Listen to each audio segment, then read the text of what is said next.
এখানে অন্য কোনো পরিবার বাচ্চাটাকে দত্তক নিতে পারে।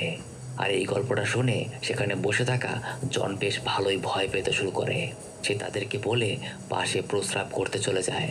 খুবই ভয়ে ভয়ে সে যখন নিজের কাজ শেষ করে তখনই এক জোরালো বাতাস সেখান দিয়ে বয়ে যায়।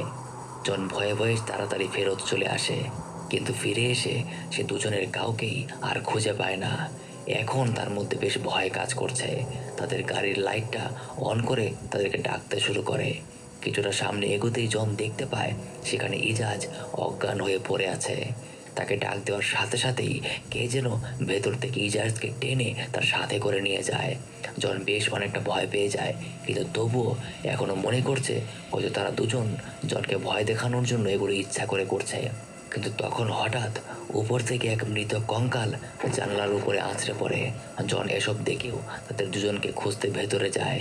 এভাবে সিঁড়ি দিয়ে উপরে ওঠার পর একটা রুমের দরজা খুলতেই সে ভেতরে সালমানকে খুঁজে পায়। তার মনে অনেক প্রশ্ন, কিন্তু তখনই হঠাৎ তার পাশ থেকে একটা বাচ্চার আওয়াজ ভেসে আসে। কিন্তু সেখানকার কাপড় সরালেও কোনো বাচ্চাকে সে খুঁজে পায় না।